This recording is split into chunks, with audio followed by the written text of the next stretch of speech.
We're diving into the most controversial rock lyrics from the 60s and 70s. Some got banned, some sparked protests, and some somehow still became hits. So buckle in, because this isn't just about music. It's about the lyrics that made America squirm.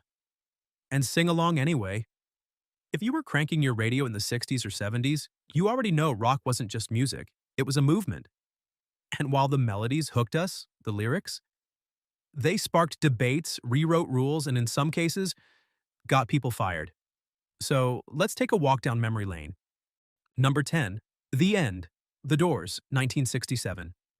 This is the end, beautiful friend. Father, yes, son, I want to kill you. Mother, I want to... Father, yes, son. Yep, you know the rest. Jim Morrison wasn't one to hold back. But this was practically psychological warfare in a song. During a time when radio stations wouldn't even say pregnant on air, Morrison decided to casually drop an Oedipus complex into an 11-minute epic. All the children are in. The result? Outrage.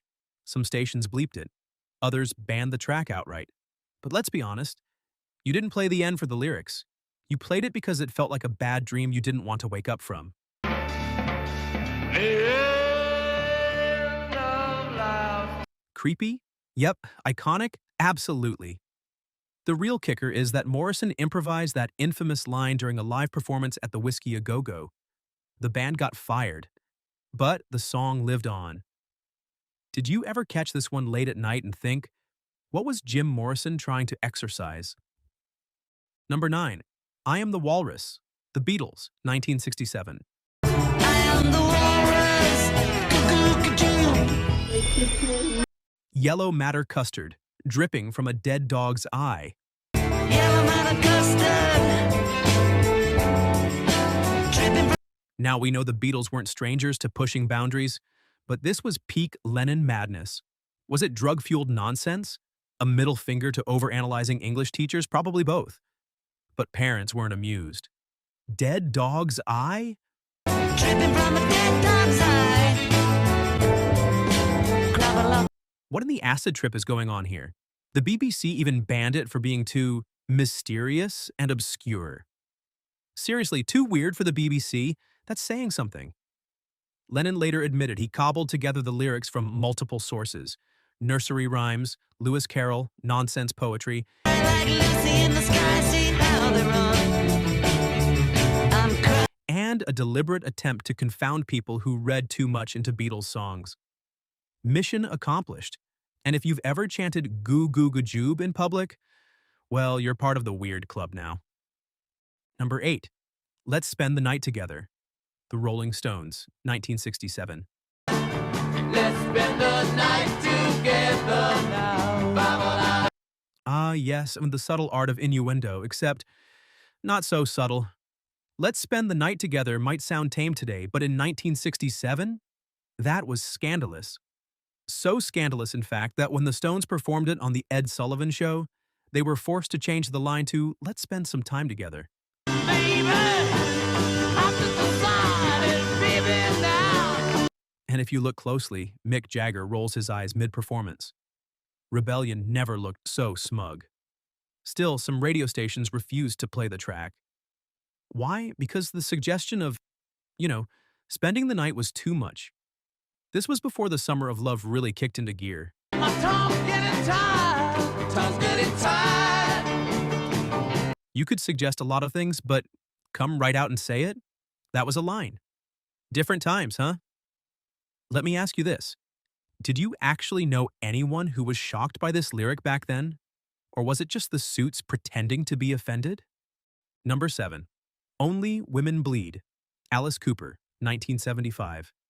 Only women bleed. Only women. She cries alone at night too often. He smokes and drinks and don't come home at all. She cries alone at night too often. Here's a song that made people stop and often misunderstand. With a title like that, Only Women Bleed triggered instant backlash. Some thought it was a crass reference to menstruation. It's a life through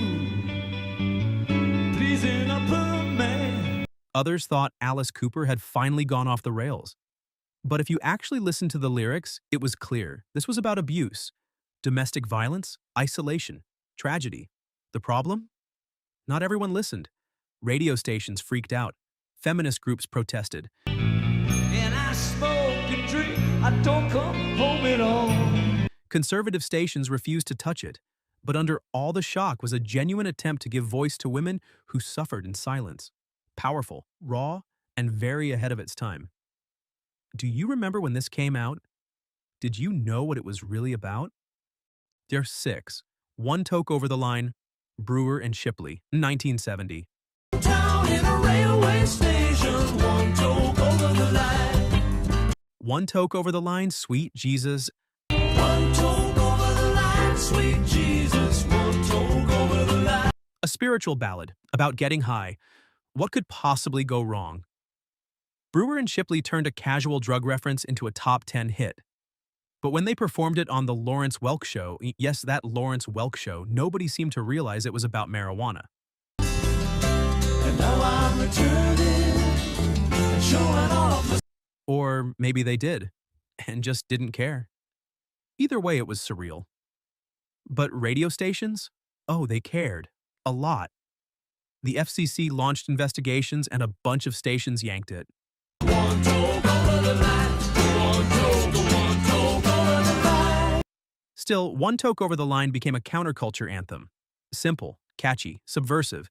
And seriously, how many of you sang along to this and didn't know what a toke was? Be honest. The 5. Cocaine, Eric Clapton, 1977. Cocaine. Yep, it's right there in the title. Written by J.J. Cale and popularized by Clapton, Cocaine didn't bother with metaphors. It was blunt, repetitive, and catchy as hell.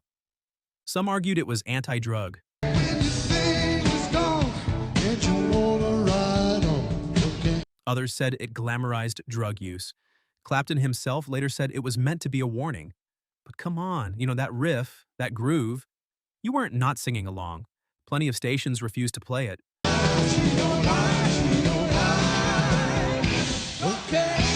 Others bleeped the word cocaine like it was a curse. Today, it's a classic. But back then, you had to walk a fine line between groove and backlash.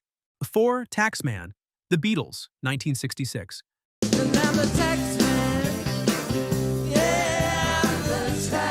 Another Beatles entry, and this time George Harrison had something to say. Taxman took direct shots at Britain's high tax rates. Lyric, should 5% appear too small, be thankful I don't take it all. Should 5% appear too small? Politicians hated it. The BBC squirmed. And yet, the song became a rallying cry for every overtaxed citizen who felt like the government was always in their pocket. It's not just a protest song, it's practically a rock and roll audit. Ask me what I'm wanting for. And the fact that it came from one of the nice Beatles? Even more shocking, real talk. How many of you still hum this every April 15th? 3. Brown Sugar, The Rolling Stones, 1971.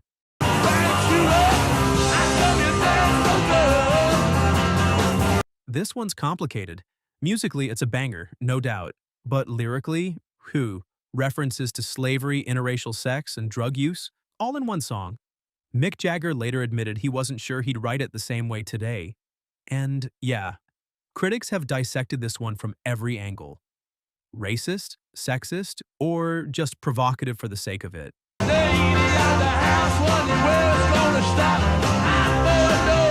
Either way, it was banned by a bunch of stations. Still became a hit. You ever listen to a song for years before realizing what it was actually saying? This is that song. Number 2, War Pigs, Black Sabbath, 1970.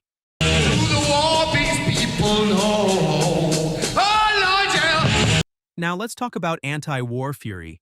War Pigs didn't just criticize war, it called out the people profiting from it. Lyric, generals gathered in their masses just like witches at black masses. Oof. Generals gathered in their masses.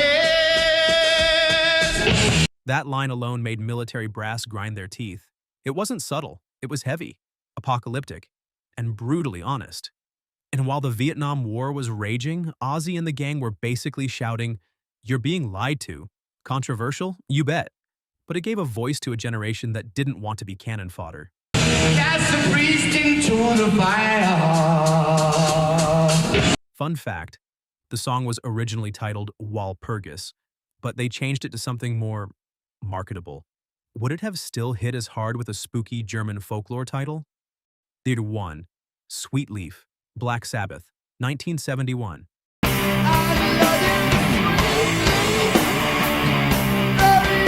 Another Sabbath entry, and honestly, it's kind of poetic. Lyric: "You introduced me to my mind. On the surface,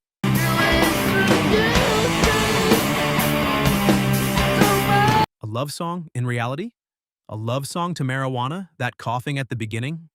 It's not an accident."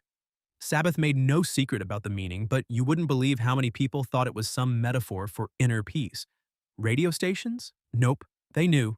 Many wouldn't touch it. But fans? They blazed right through the controversy. Sweet Leaf became an underground anthem, one of the earliest true stoner rock tributes.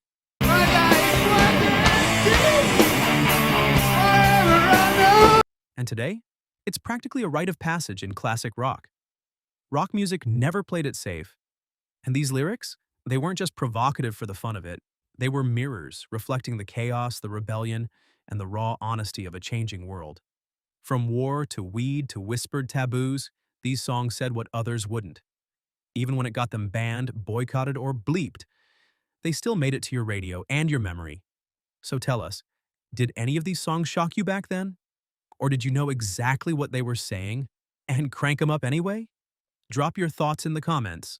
Let's stir up some friendly controversy of our own.